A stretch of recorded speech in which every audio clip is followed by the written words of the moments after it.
Boa noite a todos, sejam todos bem-vindos a mais uma reflexão com Emmanuel. Que a paz de Jesus esteja com todos nós.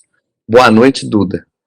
Boa noite, André. Boa noite a todos. Sejam todos muito bem-vindos ao Reflexões com Emmanuel, nesse momento que o Centro Espírita Luiz Gonzaga de Linares proporciona a todos nós. Que a paz de Jesus esteja presente no lar de cada um de vocês, que Ele esteja aqui iluminando o nosso encontro de hoje, abençoando os nossos conhecimentos. O tema que Emmanuel escolhe para esse capítulo de número 70 se chama Poderes Ocultos. André, qual que é o versículo que vai embasar a nossa reflexão aqui hoje? O versículo selecionado por Emmanuel está em Marcos, capítulo 6, versículo 56. E onde quer que ele entrava, fosse nas cidades, nas aldeias ou nos campos, deponham os enfermos nas praças e lhe rogavam que os deixasse tocar ao menos na orla de seu vestido, e todos os que nele tocavam saravam. Esse momento aqui, na Bíblia de Jerusalém, está intitulado como A Cura na Região de Genezaré. E antes disso, desse acontecimento aqui, Jesus tinha feito a primeira multiplicação dos pães e logo em seguida ele caminhou sobre as águas. Então, como o tema de hoje é poderes ocultos, né? Esses poderes aí que Jesus tinha demonstrado para as pessoas, a multidão estava muito inflamada em relação a ele, né? Então, eles começaram a buscar ele onde quer que ele estivesse, para pelo menos tocar na barra, na pontinha da sua túnica, para eles serem curados. Duda, o que o Emmanuel traz para nós hoje, dessa reflexão? Bom, André, hoje Emmanuel vai falar, né, sobre os poderes ocultos, e ele vai trazer, né, essa comparação da época de Jesus com os tempos atuais, né? Então, os poderes ocultos hoje, alguns irmãos estão tentando descobrir poderes ocultos dentro de si, e para isso tem acontecido um certo apertamento com relação aos estudos, para buscar dentro de si esse poder oculto. Mas o Emmanuel traz aqui que não é com um bom propósito essa necessidade, esse afobamento pelos estudos, né, que ele traz aqui, e sim com a busca por uma posição de notoriedade, não apenas por trazer um equilíbrio para melhorar, para trazer mais estudo, para praticar mais o bem, e assim para buscar alguma reconhecimento. Então ele traz aqui hoje que isso é um terreno muito perigoso a se andar, né? É um lugar que tem que ter muito cautela.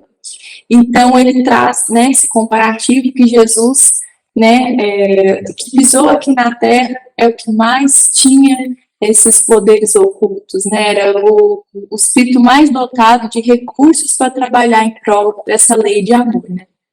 E nesse versículo de hoje, né, está descrevendo, né, como eram essas curas que Jesus realizava a partir de várias enfermidades, até mesmo tocando em suas vestes. Mas ele traz aqui o contraponto dizendo que, apesar de todos esses poderes, ele não recorreu a esses benefícios no momento do Calvário. Nesse momento, ele entrega a vontade do Pai e ele se submete a toda a vontade de Deus e não usa os benefícios para si mesmo. Então, aqui, Emmanuel está trazendo, né, que é importante que haja, sim, um estudo, só que a intenção que ele traz, chama atenção, é para a gente tomar base na atitude que está nos movendo a descobrir o interesse nesse poder oculto. Porque esse poder oculto não é usado para nós mesmos, mas sim em benefício do outro. Então, Jesus tinha todos esses méritos, mas estava diante ali das vontades e da submissão do Pai. André, você tem uma história que complementa essa reflexão daqui de hoje? Você estava falando a respeito aí, eu lembrei de uma passagem aqui, né, que está em Mateus, capítulo 5, que diz, que Jesus fala, né? Não penseis que vim revogar a lei aos profetas, não vim para revogar, vim para cumprir. E é exatamente isso, né? Com toda a evolução que Jesus tinha, com toda a sua percepção da sociedade, das leis que vigoravam naquela época, ele não veio simplesmente para poder acabar com a lei, ele veio para cumprir. Por quê? Porque existiam as leis, mas as pessoas, ainda hoje a gente tem isso, né? Só cumpre quando favorece ela. Quando a lei é desfavorável, a gente meio que deixa assim de lado, né? Então Jesus, ele veio exatamente e fez isso. Então, por exemplo, quando ele foi questionado sobre o que ele achava de pagar impostos, que era uma pegadinha que estava sendo feita para ele simplesmente disse, de quem é esse rosto que está na moeda? Ah, é de César. Então dá a César o que é de César, quer dizer, ele sabia que o dinheiro tinha uma importância apenas material, né, para a gente poder sobreviver e cumprir as nossas obrigações do dia a dia, mas não era a riqueza mais importante que tinha, né, então ele tinha esse conhecimento de todas as coisas, das coisas materiais e espirituais, mas ele não menosprezou e não julgou, porque ele sabia que era necessário essas coisas. Na história de hoje, ontem eu assisti novamente o filme do Divaldo, e esse filme, nossa, eu fico pensando, gente, tem que assistir esse filme todo ano, porque esse filme é muito bom. E aí, tem um certo momento que o Divaldo, quando ele começa a desenvolver a sua mediunidade ali, ele é convidado por um amigo para poder fazer uma palestra em outro estado, né, que Divaldo é baiano, ele foi convidado para fazer uma palestra em Sergipe, lá em Aracaju. E aí, ele foi para poder fazer essa palestra. Só que na hora que ele chegou na frente daquele monte de gente que estava lá para assistir a palestra, ele não saía nada. Ele começou a gaguejar. E aí, ele retornou, sentou na cadeira, e ele ficou pensando, falou, nossa, o que eu vou falar? Para que eu fui aceitar isso que eu não dou conta? Aí chega até ele o espírito de Humberto de Campos, encosta no ombro dele e diz assim para ele, direi o que vai falar essa noite, não por seu mérito, mas em respeito ao público que está presente. E aí ele faz uma palestra muito bonita, né? Que na verdade era o Humberto Campos que estava falando por ele. Ele fala por 40 minutos e é muito aplaudido. E quando termina essa palestra, ele do lado de fora do centro, ele fica olhando e ele se sente muito orgulhoso daquilo. Só que aí Joano de Ângeles, que é a guia dele, chega até ele e pergunta assim para ele, você está orgulhoso de quê? De um conhecimento que não é seu?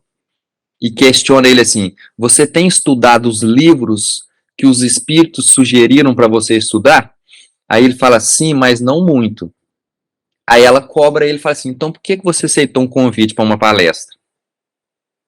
E ela continua passando, né, um sermão nele, né, e diz assim, o papel que você fez hoje foi de um papagaio de imitação. Para ser médium, é necessário muito estudo e muita bagagem cultural, para saber codificar corretamente o pensamento do espírito e também não ficar à mercê dos espíritos sabotadores, que são muitos. E aí ela diz, a primeira lição é da humildade. A vaidade é o primeiro passo para a derrocada de um médium.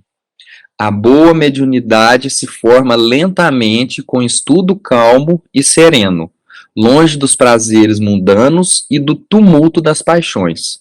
Do contrário, o mesmo dom que lhe foi concedido pode ser retirado. Ou pior, você pode caminhar, prosseguir no orgulho solitário, mas sem a nossa proteção e inspiração. Então aqui que tem a ver com a passagem de hoje, que é exatamente isso, que muitos querem descobrir esse poder oculto para serem reconhecidos, para ter fama, para ter aplausos, para se sentir bem. Mas só que até você chegar a esse ponto de você falar com tanta clareza, para ser reconhecido pelas pessoas, é necessário muito estudo antes. Você tem que se preparar muito. E esse preparo, ele é como um estudo, né? Você por exemplo, você está na escola. ou você está na faculdade. Você estuda em silêncio. E o momento de você apresentar aquele conhecimento é na prova. Então, aqui, a gente estuda em casa, e aí, quem for médium, palestrante, o momento que ele tem de demonstrar todo o conhecimento que ele estudou, que ele preparou, é na hora da palestra. Não é simplesmente chegar na palestra e tentar falar alguma coisa. Se ele não tem, né, o que o foi dito aqui pelo Espírito, se você não tiver um conhecimento do Evangelho e uma bagagem cultural, como é que os espíritos vão utilizar de você para poder falar aquelas coisas? Então, o ensinamento vai ficar muito raso, muito rasteiro, porque eles vão buscar ali um vocabulário para poder falar, mas está limitado. As palavras estarão limitadas. Duda, qual que é o trecho que você selecionou para nós hoje? Bom, André, selecionei hoje um trecho que fala assim: antes do nosso permanece o bem dos outros, e que este bem, distribuído no caminho da vida, é a voz que falará por nós a Deus e aos homens, hoje ou amanhã. Exatamente como você trouxe aqui, né? É preciso, é necessário o estudo, e o estudo não tem que ser movido pelo reconhecimento, mas sim pelo bem que podemos fazer ao próximo. Você citou o médium palestrante, né? Mas exatamente isso, quando ele junta essa bagagem tão rica para transmitir no momento da palestra, ele não está fazendo um bem para si mesmo, para não deve ser, né, o que o Emmanuel traz aqui hoje, de buscar um reconhecimento pelas belas palavras ou pela bela dicção. E é para ajudar o próximo. Quantos de nós já não fomos profundamente tocados em tantas palestras bonitas, ou que traz aquela mexida, aquela revirada interna ali que a gente precisava realmente para mudar, para começar a agir. Então, é o bem do próximo que é buscado, né? Isso que o Emmanuel traz aqui hoje. É preciso que nós busquemos nossos poderes ocultos, né? Os nossos dons, podemos dizer aqui, para transmiti-los em função do benefício do próximo. Porque o Emmanuel diz que é o bem que fizemos para o outro que vai falar por nós, né? Não é como aqui na Terra, que para se ponderar, no caso, se argumenta, né? É fato, o que aconteceu, o que você fez pelo outro, né? Não tem como argumentar lá com Deus, vamos pedir um desconto porque eu falei bonito, porque eu tive reconhecimento, mas é a essência, né? A essência é o que move tudo. Então, não podemos, né, perder essa oportunidade que nos é dada, às vezes, de fazer o bem para o próximo, né? Aqui está falando sobre poderes, mas cada um tem dentro de si, né, o poder de ajudar no benefício do outro, e pode ser tantas maneiras, né? Pode ser um abraço que a gente pode beneficiar o próximo. Tudo isso vai ser contado lá no final das contas, né, no momento das nossas prestações de contas. E, às vezes, não necessariamente vai ser sobre falar ou fazer, às vezes simplesmente ficar em silêncio e ouvir o próximo, né? Uma escuta silenciosa e carinhosa. André, você quer complementar? Eu quero só complementar aqui o seguinte, que isso que você acabou de falar aqui casa muito com o que foi dito ali em cima por Humberto de Campos, né? Que a Emmanuel fala assim, ó, antes do nosso permanece o bem dos outros. Então, quando Humberto de Campos chega até Divaldo e diz para ele, ó, eu vou te ditar o que você vai falar hoje, não porque você merece. É como se ele estivesse dizendo assim, não para o seu bem, mas para o bem de todas as pessoas que vieram até aqui para ouvir uma palestra e que, se for depender só de você, não vai ouvir. Então, essas pessoas, o bem, então, é do coletivo, não é o seu, individual. Só para poder casar aqui com o que você acabou de dizer. Verdade, Humberto de Campos, né, nesse momento, estava fazendo uma enorme caridade ali, não para o Divaldo, mas para tantas pessoas, né, e no filme a gente vê o quanto todos ficam muito felizes, muito tocados com as palavras do Divaldo, né, o que nem todos sabiam, né, ali naquele momento, é que não era o mérito do próprio estudo, né, não é mesmo?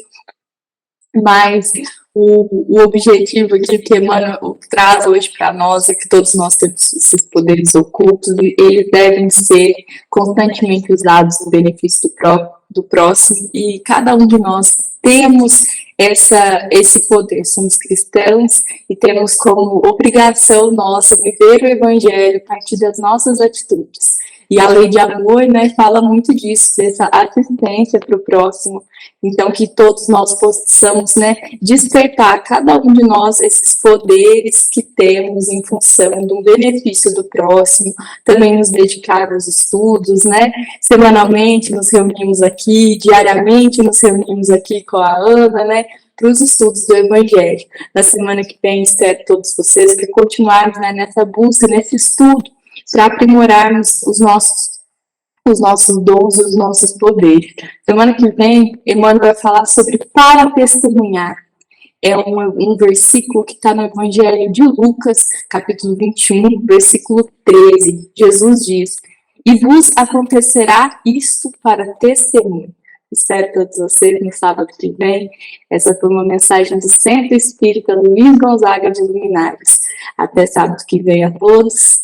Uma boa semana e abençoada com Jesus.